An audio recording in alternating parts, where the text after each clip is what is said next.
My entitled parents told my golden child sister that she could take my adoptive daughter because I'm not her real mother. My younger sister was constantly going out with her friends to drink, use substances, and go to stranger parties when she was only a teenager.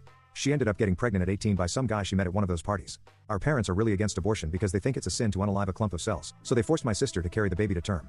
She gave birth to the baby and she did not want the child. She was adamant about putting it up for adoption, which my parents refused. I swear I heard her say she was going to leave the baby at a random doorstep because she wanted to get rid of the baby that badly. She didn't even want to pick up. The child would leave her sitting in her own filth and wouldn't feed her. Despite never wanting children myself either, I stepped in and adopted my newborn niece as my daughter. I thought I was doing the right thing because the baby would only grow up to be abused or neglected if my sister continued to raise her.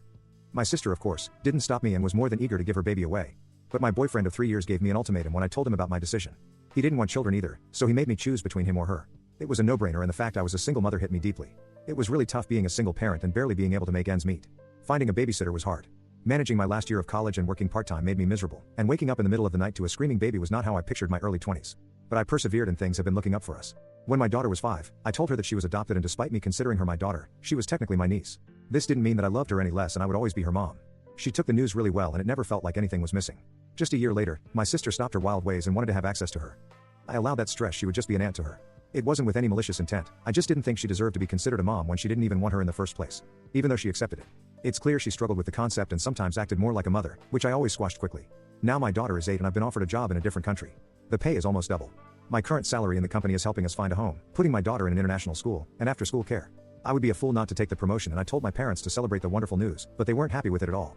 They had a meltdown about how I can't do this. It's cruel to take my daughter away from her family, and it's not fair to my sister. My sister has told me she won't allow me to move away with her and that she'll fight in court to get my daughter back. I thought that was completely uncalled for because I had done all the hard parts. I'd raised her properly and made sure she got the love she was entitled to. It was obvious that my sister only wanted her because now the hard part was over with and my daughter was a wonderful mannered little girl. I've talked to lawyers and it seems she doesn't have a leg to stand on as my daughter is legally my daughter. But the rest of my family is telling me I'm being extremely cruel, and if I cared about my sister I'd turn this job down. I have sacrificed and suffered so much because of my family long before my daughter was born. I left home at 16 and finished my education. Meanwhile, my sister is the golden child who gets away with everything. She even lives with our parents rent-free and doesn't work. As for my daughter, she is excited to be moving and has no solid opinion of my sister. They don't have any sort of bond and I know she wouldn't exactly be sad about leaving my sister behind. I feel like my family is angling for me to eventually just hand my daughter back over as if I was just a temporary filler for my sister, which will obviously never happen, and my lawyers are involved in this matter.